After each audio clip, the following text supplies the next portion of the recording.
I felt the weight of the document in my hands, the forged signature staring up at me as I tried to process what I'd just discovered. Less than 10 minutes ago, I had seen it, the glaring error in the marriage addendum that had no business being in this room. And then, just as everything started to make sense, Valerio Valente walked through the door. The atmosphere in the room shifted instantly. The air felt thick, like I was breathing underwater. My father's business partner, Marco, who had been casually leaning back in his chair, straightened so fast that the chair scraped loudly against the floor. Len, my stepsister, who had been smirking at me from across the table, suddenly lost all color in her face. But it was him, Valerio, who had the power to freeze time. He entered the room like a storm, and for a second I thought the whole house was holding its breath. Tall and imposing in his dark suit, he moved with a kind of grace that felt unnatural. His face was carved from something colder than marble, and the sharpness of his gaze swept over every person in the room as if he could read their very souls in an instant. I felt my heart thud violently in my chest, and before I knew it, my body was responding in ways I hated. I was supposed to be calm, composed, not like this. Not feeling the heat of him, not feeling his gaze burn into me like I was the only person in the room. Althia Moretti, his voice was deep and controlled, and it slipped through the air, hitting me like a wave. There was no question in the way he said my name, only a confirmation, as if he already knew exactly who I was and why I was here. I couldn't speak at first, but somehow I managed to nod and keep my voice steady when he turned his attention toward me. "Yes," I replied, even though my throat felt dry like sandpaper. He stepped into the room. 2 men followed closely behind him, flanking him with deadly silence. I couldn't bring myself to look at them. My attention was firmly rooted on him, on Valerio, who seemed to take up all the space in the room with just his presence. "Explain," he commanded, his gaze never leaving mine. I forced myself to lift the document in my hands, the addendum that had no business being here. "The original pact named Sen as collateral," I began, keeping my voice level. "This addendum replaces her name with mine, but the signature authenticating this change isn't my father's." I didn't flinch, even when I felt his piercing eyes move from the paper to my face. The silence stretched between us like a tightrope. My hands didn't tremble, though they should have. "The signature's wrong," I continued, lifting the paper toward the light. "The loop in the capital M is open. My father's signature is always closed." I turned the page to show him, ignoring the heat rushing to my face. "And this ink," I said, "is fresh, less than 6 hours old." Valerio's expression didn't change, but something flickered behind his eyes. His gaze shifted to one of his men. "Dante," he said quietly. Dante moved forward, silent and calculating. He took the document from my hands, his fingers brushing mine as he did. And though it was just a simple touch, it felt like a sharp jolt that sent electricity through me. I could feel Valerio's gaze on the point of contact, sharp like a blade. Dante didn't hesitate. He examined the document for only a few seconds before nodding. "She's right. Ink's fresh. The signature's off. It doesn't match." I could see Sen twitch in her seat, her face draining of color. She opened her mouth, but no words came out. "This is insane," she stammered. "Papa signed it." I didn't." I met Valerio's gaze again, holding my ground despite the rising storm in my chest. "The shipment hit happened last night," I said quietly. "The pact's trigger activates immediately when there's evidence of a breach. You knew they'd come for collateral within 24 hours. Valerio's eyes darkened, and he turned toward Senator. "Is that true?" he asked in a low, dangerous voice. Her face twisted in a way that made my stomach tighten. It was guilt, panic, but more than that, it was calculation. She had done this. She had forged the addendum to protect herself, to throw me into the fire. I knew it, and she knew that I knew. Then Valerio's voice broke through the tension. "The shipment," he said, his voice colder than before. 300 kilos of product, port access logged under Moretti Logistics credentials. Security footage shows your father's key card was used, but he wasn't there. I felt my heart stop for a beat, My father had been bedridden for 2 weeks. The doctors who'd given strict orders for him to rest, he hadn't been anywhere near the port.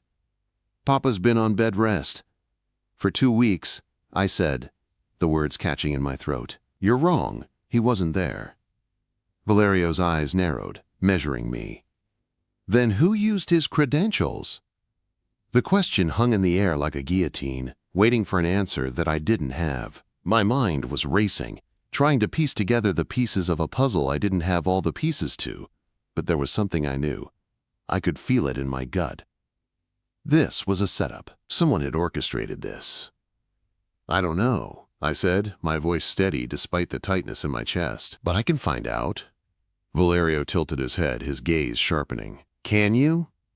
I nodded slowly. Give me access to the port logs, the security footage, the internal keycard records for the last month. I'll map the pattern. I'll find who did this.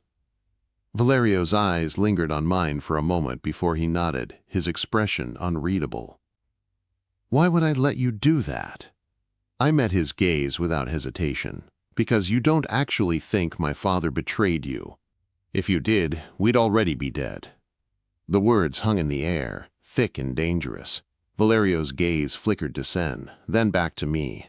His lips twitched upward, but it wasn't a smile. It was something darker. You're clever, he said quietly. That's dangerous. Not as dangerous as making deals with people you haven't vetted. I shot back, every survival instinct telling me to keep quiet. But I was so tired of being invisible, so tired of playing along with the narrative everyone else set for me. Valerio's smile deepened, but it wasn't kind. Dante, Marco, out. The room cleared in a blur of movement. My father tried to rise, but Valerio's gaze shot toward him, and he sank back into his chair. Just like that, it was just me, Valerio, Sen, and my father. The tension in the room could have been sliced with a knife. Valerio didn't speak for a moment, but when he did, his voice was low, dangerous. You're aware of the terms, Althia.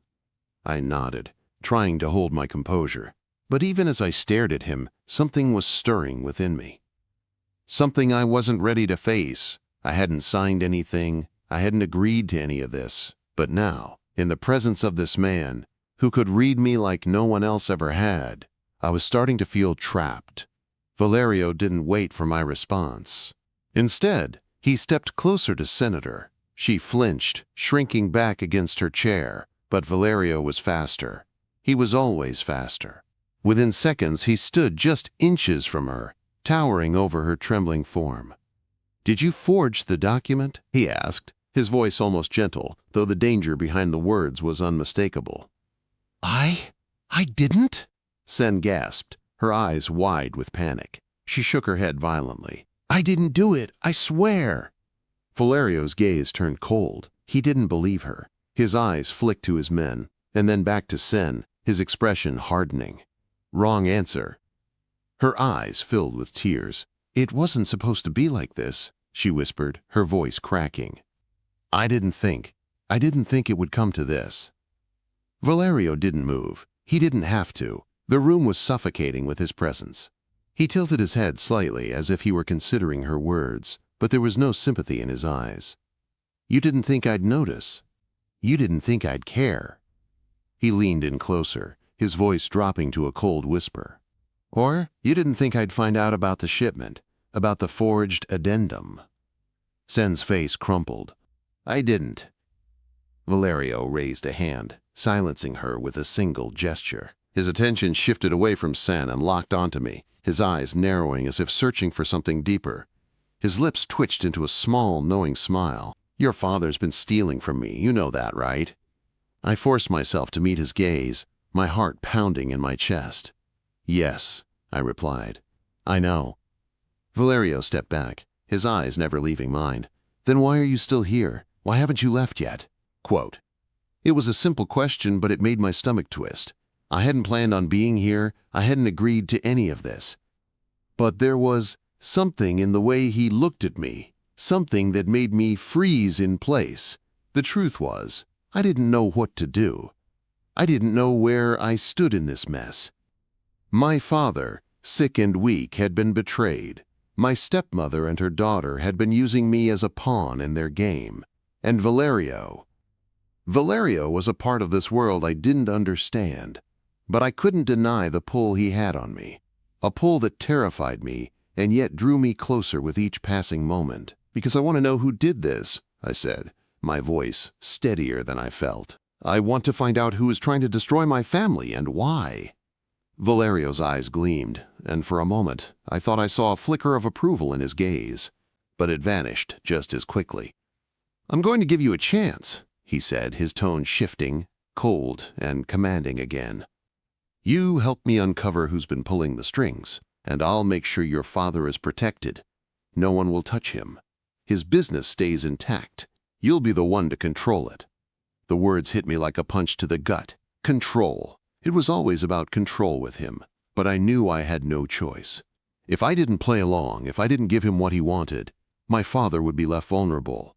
The business would be lost. I would be powerless to stop any of it. "And if I don't?" I asked, my voice quiet, but my heart racing.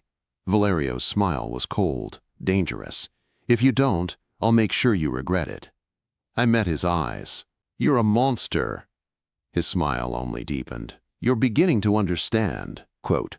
The tension in the room was unbearable. I could feel the weight of the situation pressing down on me. My father's fate hung in the balance, and the more I learned about this world, the less I knew if I could trust anyone in it. Not Senator, not even Valerio. Sen was still cowering in her chair, her face pale as she tried to compose herself. I could see the guilt in her eyes now, the realization that she had failed. She had tried to play her hand, but she was only digging her own grave deeper. Valerio turned back to her, his voice cold and calculating. "You're out of your depth, Senator. You should have known better than to try and outsmart me." He paused, letting the words sink in before adding, "I'll deal with you later." I shuddered at the thought of what that might mean. The way Valerio said it was final, like he was passing judgment. And Sen, she was no longer a part of this game, she was a liability. Valerio stepped closer to me, his eyes never leaving mine. I could feel the heat radiating from him as he reached for a piece of paper on the table. "You'll sign this," he said, his voice like ice. "It's the marriage addendum. You marry me tonight, and we'll start working together to figure out who's behind this. And once it's done, your father's protection is guaranteed. No one touches him." I looked down at the paper, the lines of text seeming to blur before my eyes. The addendum wasn't just a formality. It was a trap, a way to bind me to him, to make me an unwilling pawn in his game. But there was no way out. Not if I wanted to keep my father safe. I swallowed hard, the words catching in my throat. "And if I refuse?" I asked, though I already knew the answer. Valerio's eyes gleamed with dark amusement. "You're not in a position to refuse, Althia." I looked down at the addendum in front of me, my fingers trembling as they hovered over the paper. I had no choice. No way to escape the reality I was trapped in. I had to protect my father, but at what cost? I lifted the pen, my hand shaking as I signed my name. Valerio's smile was slow, predatory. "Welcome to the family, Althia," he said, his voice low and final. The words echoed in my head as the room seemed to close in around me. This wasn't a family. This was a prison, and I had just locked myself inside. The ceremony was not in a church. It wasn't a grand affair like you would expect for a wedding. There were no flowers, no music, no guests with gifts. There was only Valerio's study, a room of dark wood, cold leather chairs, and floor-to-ceiling windows that overlooked the vast, dark blue of the Tyrrhenian Sea.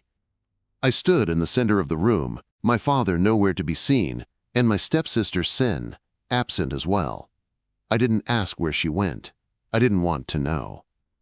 There was no place for her here anymore, not in this family, not in this world. I wasn't sure what I expected from this night, but it certainly wasn't the quiet, almost impersonal way Valerio guided me through it. He wasn't kind, but he wasn't cruel either. His words were measured, controlled, and yet there was an underlying tension in everything he said, everything he did. A nervous man in a dark suit stood at the front, an officious tone to his voice as he fumbled through the brief ceremony. His words were rushed, his eyes darting everywhere except to us. The moment he said, "You may kiss the bride," I felt the weight of what had just happened. The contract, the marriage, the world I was now locked into. I couldn't bring myself to look away from Valerio. His gaze held mine as he stepped closer. For a moment, he was all I could see, all I could feel.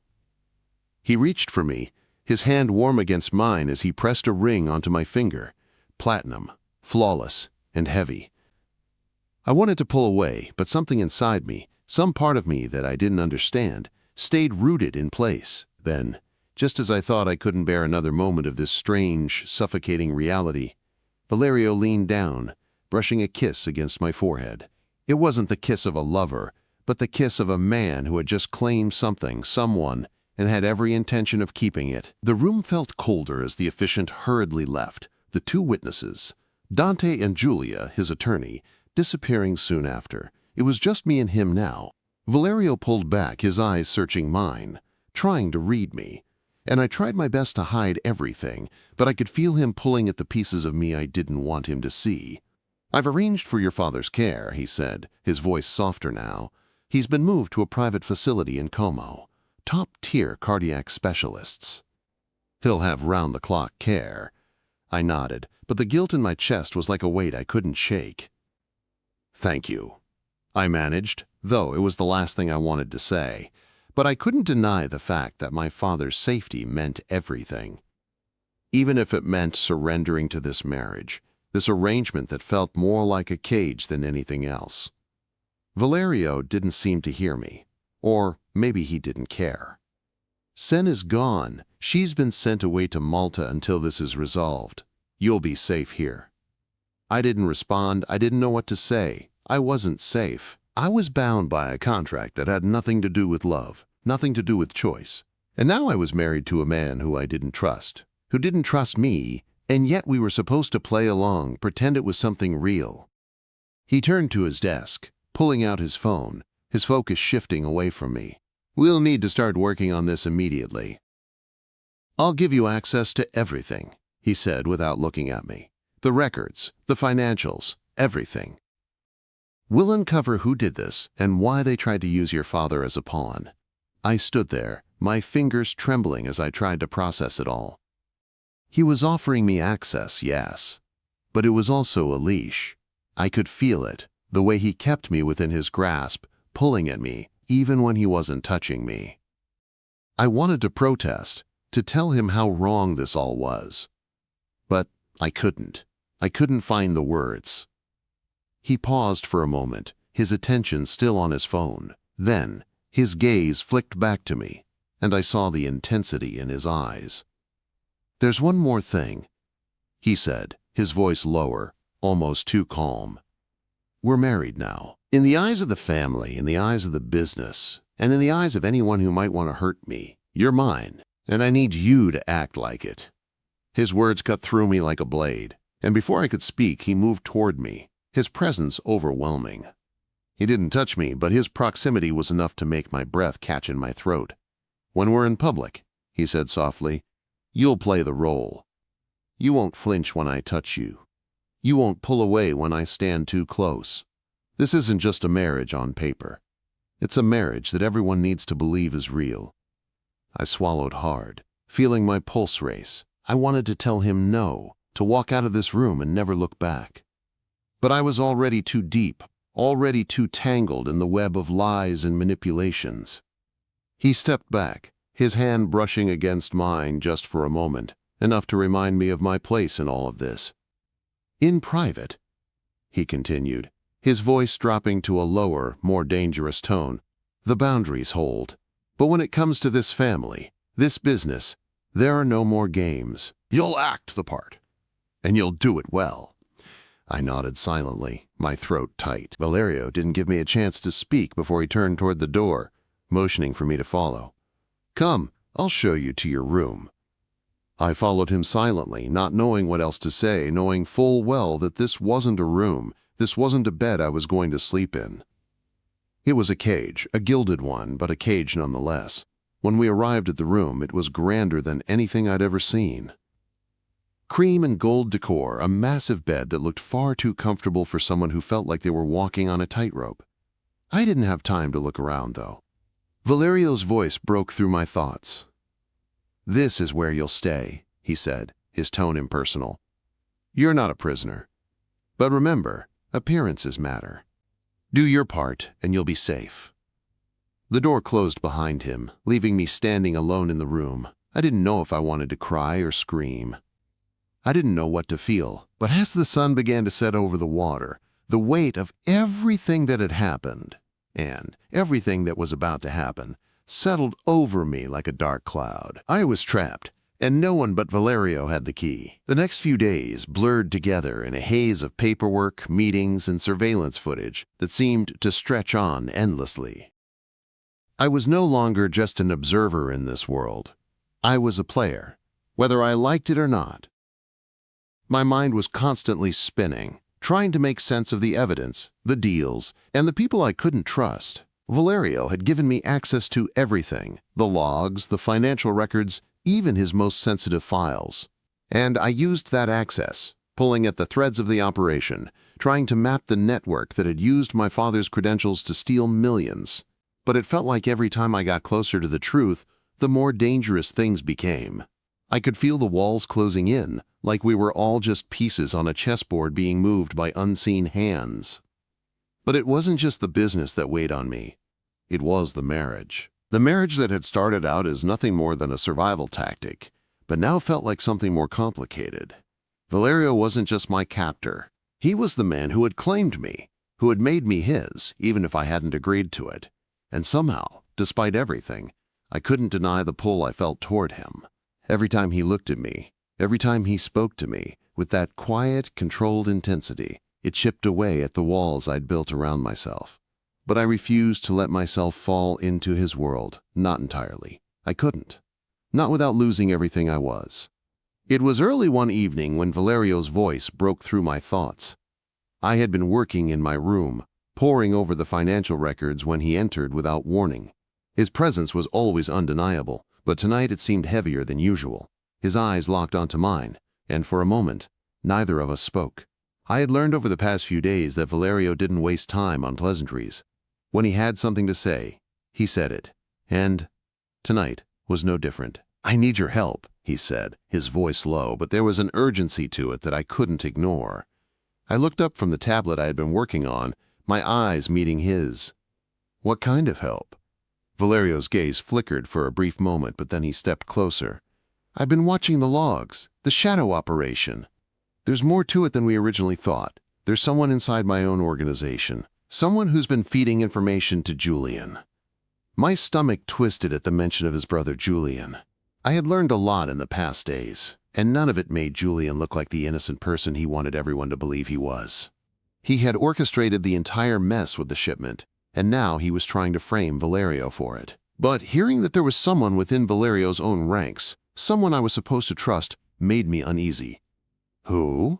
I asked quietly. Valerio's jaw tightened. "Julia," he said simply. I froze. Julia. His trusted attorney, the woman who had been with him for years. She had always seemed so professional, so distant from the chaos of the family business. I never imagined she would be involved. I couldn't help but ask, "What makes you think it's her?" Valerio's eyes hardened. "I've been tracking her movements. There's a pattern. She's been meeting with Julian's people, feeding him information about my operations. She's the one who filed the shell companies, the ones that Julian's been using to hide his stolen funds. She's been covering for him this entire time." My pulse quickened. "But she's one of your closest allies. You trust her." "I did," he replied, his voice betraying a rare hint of emotion. "But trust doesn't mean much in this world." It hit me then. This was it. The moment that would change everything. I was no longer just an innocent bystander. I had already made the choice to stay, and now I had to choose again. I could stay in this marriage, continue to play my role, and help uncover the truth. Or I could leave and let everything fall apart. But what if everything I knew was a lie? What if Valerio had been playing me the entire time? "You need me to help you expose Julia?" I asked, though my voice felt uncertain, even to me. The weight of the decision was heavy on my shoulders, but the thought of turning my back on my father, on what I had promised him, made my stomach churn. Valerio didn't respond immediately. Instead, he walked over to the window, staring out at the dark sea. The way his shoulders tensed told me more than his words ever could. This wasn't just about business. It was about loyalty, betrayal, and trust, all of which were in short supply in his world. "Yes," he finally said, his voice more resigned than I had ever heard it. "But I can't do this alone, not anymore." I stood up, the reality of the situation sinking in. There were too many lies, too many people I couldn't trust. And yet, despite everything, Valerio was right. He had protected me. He had given me everything I needed to keep my father safe. And in a way, he had trusted me, in a world where trust was a currency in short supply. "I'll help you," I said, my voice steady. His eyes met mine then, and for the first time, I saw something different in them. It wasn't just control or calculation. It was something raw, something honest. "You're not afraid of me," he said, his voice barely above a whisper. "No," I replied, my throat tight. "I'm not." Valerio took a step closer, his presence consuming the space between us. "That's dangerous," he murmured, "but it's also exactly what I need." The tension in the room was thick, and for a moment, I thought we might not move past it. But then, before I could stop myself, I reached for him. My hands found their way to his chest, feeling the warmth of his body through his suit. I wasn't sure what I was doing, or why I was doing it, but the need to feel him, to feel something real in this world of lies, was overwhelming. His hands found my waist, pulling me closer. His touch was rough, almost desperate, as if he were trying to prove something. I didn't pull away. I couldn't. And when he kissed me, it was like everything, every moment of fear, every piece of doubt, shattered. He kissed me like he had no intention of letting go. And for the first time in days, I let myself feel something other than fear. When the kiss broke, I was breathless, my heart racing. "What now?" I whispered, my hands still gripping him tightly. "Now," he said softly, his lips brushing against my forehead. "We take back control." The following days passed in a blur of strategy. I worked with Valerio, piecing together the evidence, tracking Julia's every move. She thought she had escaped notice, but she hadn't. And as the net closed in on her, the tension in the house grew thicker. Finally, the moment came.